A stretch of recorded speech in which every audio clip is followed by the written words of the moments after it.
Hello friends, இன்றைக்கி வேஸ்ட்டான things வச்சு பெஸ்ட்டான ரீயூஸ் அண்ட் டிப்ஸ் வீடியோஸ் தான் பார்க்க போகிறோம். வீடியோவை ஸ்கிப் பண்ணாமல் ஃபுல்லாக பாருங்கள். நம்ம சேனல் இப்போ தான் ஃபஸ்ட் டைம் பார்க்குறீங்கன்னா நம்ம சேனலுக்கு சப்ஸ்கிரைப் பண்ணிக்கோங்க. கூடவே பெல் பட்டனை ப்ரெஸ் பண்ணுங்கள். நம்ம சேனலில் நிறைய ரீயூஸ் அண்ட் டிப்ஸ் வீடியோஸ்லாம் போட்டிருக்கேன். டைம் கிடைக்கும் போது ப்ளேலிஸ்ட்டில் போய் செக் பண்ணி பாருங்கள்.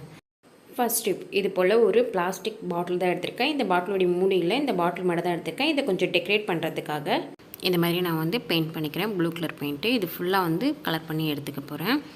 கலர் பண்ணி இது போல் காய வச்சு எடுத்துட்டேன். இப்போ இதில் இன்னும் கொஞ்சம் டெக்கரேட் பண்ணுறதுக்காக இந்த மாதிரி டாட்டாக நான் வந்து எல்லோ கலரில் வச்சுக்கிறேன். இது ஃபுல்லாக வந்து எல்லோ கலரில் நான் வச்சு எடுத்துக்க போகிறேன். இப்போ இது எதுக்காக நான் செஞ்சுருக்கேன் அப்படின்னு பார்த்தீங்கன்னா, ஃப்ளவர் பாட் மாதிரி யூஸ் பண்ணுறதுக்காக தான் இதை செஞ்சுருக்கேன். இது போல் வேஸ்ட்டாக மூடி உடஞ்சி போன பாட்டில் நம்ம இந்த மாதிரி செஞ்சு வச்சுக்கலாம். இப்போ பாருங்கள், அழகான ஒரு ஃப்ளவர் பாட் வந்து நம்மளுக்கு ரெடி ஆகிடுச்சு. இதில் நீங்கள் இப்படி தான் யூஸ் பண்ணணும்னு இல்லை, தண்ணி ஊற்றி வச்சு மணி பிளானட் கூட வச்சு நம்ம இதை வந்து அழகான ஒரு ஃப்ளவர் பாட்டாக ஷோகேஸில் வைக்கலாம். பார்க்கவே ரொம்ப சூப்பராக அழகாகவும் இருக்குது. இந்த டிப் பிடிச்சிருந்துச்சுன்னா ட்ரை பண்ணி பாருங்கள். டிப்பு, இது போல் ஒரு பிளாஸ்டிக் பாட்டில் தான் எடுத்திருக்கேன். இதில் இருக்க ஸ்டிக்கரை வந்து ரிமூவ் பண்ணி நம்ம எடுத்துடலாம். இந்த மாதிரி ரிமூவ் பண்ணி எடுத்ததுக்கப்புறமா இதை வந்து ஒரு சின்ன பேங்கிள் சைஸ்க்கு நான் ரவுண்ட் பண்ணி 2 எடுத்திருக்கேன் பாருங்கள். இந்த மாதிரி கட் பண்ணி எடுத்துகிட்டு இதில் வந்து முக்கோணம் மாதிரி நான் வரைஞ்சி வச்சுருக்கேன் பாருங்கள். இந்த மாதிரி நம்ம கட் பண்ணி எடுத்துக்கலாம். ஃபுல்லாகவே கட் பண்ணி எடுக்கக்கூடாது, 2 பக்கம் மட்டும் கட் பண்ணணும், கீழ் சைடு கட் பண்ணக்கூடாது.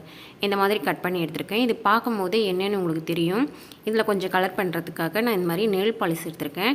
நீங்கள் இதில் வந்து பெயிண்ட் கூட பண்ணிக்கலாம். நான் வந்து நெயில் பாலிஷ், பழைய நெயில் பாலிஷை இதில் அடித்து விட்டுக்கிறேன். இப்போ இது ரெண்டுத்துலேயுமே வந்து இந்த நெயில் பாலிஷை நம்ம அடித்து காய வச்சு எடுத்துக்கலாம். இப்போ பார்த்தீங்கன்னா இது காஞ்சிருச்சு. பார்க்குறதுக்கு இந்த மாதிரி தான் இருக்குது. இது வந்து ஒரு வால்வுக்காக தான் நான் இது வந்து செஞ்சுருக்கேன்.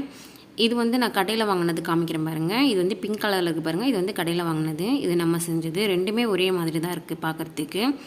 இது போல் வேஸ்ட்டான பிளாஸ்டிக் பாட்டிலில் இந்த மாதிரி கூட நம்மளே வந்து வீட்டிலேயே வால்வுக்கு வந்து இதை செஞ்சுக்கலாம். இப்போ இதில் வந்து பேக் சைடு வந்து டபுள் சைட் டேப் வந்து ஒட்டி இதுமாதிரி செவுத்தில் ஒட்டி வச்சுருக்கேன். நான் இதில் வந்து ஒரு கீ தான் மாட்டி வச்சுருக்கேன். நீங்கள் வந்து குழந்தையோட ஐடி கார்டு இதெல்லாம் தொங்க விடுறதுக்கு கூட இதை நீங்கள் வந்து ரெடி பண்ணி வச்சுக்கலாம். பார்க்கவே அழகாக இருக்குது. இந்த டிப் உங்களுக்கு பிடிச்சிருந்துச்சுன்னா ட்ரை பண்ணி பாருங்கள். அடுத்த டிப்பு, இது போல் ஒரு பிளாஸ்டிக் பாட்டில் தான் எடுத்திருக்கேன். இந்த பாட்டிலோடைய கவரை நம்ம வந்து ரிமூவ் பண்ணி எடுத்துடலாம். ரிமூவ் பண்ணி எடுத்துகிட்டு இதில் மார்க் பண்ணி வச்சுருக்கேன் பாருங்கள். அந்த சைஸ்க்கு இதை கட் பண்ணி எடுத்துக்க போகிறேன். இந்த மாதிரி கட் பண்ணி எடுத்ததுக்கப்புறமா இதையும் வந்து 2ஆக நம்ம கட் பண்ணி எடுக்க போகிறோம். இந்த மாதிரி 2ஆக நம்ம வந்து கட் பண்ணி எடுத்துக்கலாம். இது போல் எடுத்ததுக்கப்புறமா உங்களுக்கு எந்த சைஸில் வேணாலும் இந்த மாதிரி வச்சு ஒட்டிக்கலாம். லென்த்தாக வேணுன்னா வச்சுக்கோங்க, அப்படி இல்லாட்டி சின்னதாக வேணுனாலும் இந்த மாதிரி வச்சு நம்ம ஒட்டி எடுத்துக்கலாம். இப்போ நான் இது போல் சின்னதாக தான் வந்து ஒட்டி எடுத்துக்க போகிறேன். இதுக்கு வந்து க்ளூ தடவிக்கிறேன். நீங்கள் பெவிபான் தடவி கூட ஒட்டிக்கலாம். பெவிபான் தடவி ஒட்டினீங்கன்னா கொஞ்சம் நேரம் நல்லா காய வைங்க, அப்போ அது வந்து ஸ்ட்ராங்காக இருக்கும். இந்த மாதிரி ஒட்டி எடுத்ததுக்கப்புறமா இது கூடவே வந்து 3 மூடி எடுத்துருக்கேன். பிளாஸ்டிக் பாட்டிலுடைய மூடியை இதோடைய பேக் சைடில் இந்த மாதிரி வச்சு நம்ம ஒட்டிக்கலாம். இதுக்கும் நான் வந்து க்ளூ தடவி ஒட்டிக்கிறேன்.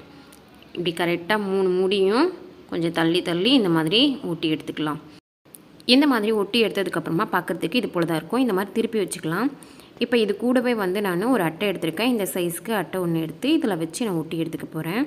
இப்போ இதுக்கும் வந்து நான் க்ளூ தான் தடவிக்கிறேன். நீங்கள் வந்து பெவிபான் கூட இதுக்கு சேர்த்து ஒட்டிக்கலாம். இந்த மாதிரி ஒட்டி எடுத்துக்கலாம். ஒட்டி எடுத்ததுக்கப்புறமா இது எதுக்காக யூஸ் பண்ண போகிறோம்னா, நான் கிச்சனில் தான் யூஸ் பண்ண போகிறேன். எப்படின்னா நம்ம வந்து இந்த மாதிரி சின்ன சின்ன பாட்டிலாக இருக்கும் பார்த்திங்களா, அந்த பாட்டிலாம் வைக்கிறதுக்கு நம்ம யூஸ் பண்ணிக்கலாம். இந்த மாதிரி வைக்கும்போது பார்த்திங்கன்னா நீட்டாக இருக்கும், அழகாக. நம்ம சின்ன சின்ன பாட்டில் வந்து ஒரே ஒரு ட்ரேயில் இருக்க மாதிரி இருக்கும். ஒரு சூப்பரான ஆர்கனைசர் நம்ம ரெடி பண்ணியிருக்கோம். பிடிச்சதுன்னா ட்ரை பண்ணி பாருங்கள். நான் சொன்ன டிப்ஸ் எல்லாம் உங்களுக்கு யூஸ்ஃபுல்லாக இருக்கும்னு நினைக்கிறேன். அந்த மாதிரி ஏதாவது ஒன்று உங்களுக்கு யூஸ்ஃபுல்லாக இருந்துச்சுன்னா அதை நீங்கள் ட்ரை பண்ணி பாருங்கள். இதே மாதிரி வேறு ஒரு வீடியோவில் வந்து உங்களை சந்திக்கிறேன். தேங்க்யூ ஃபார் வாட்சிங்.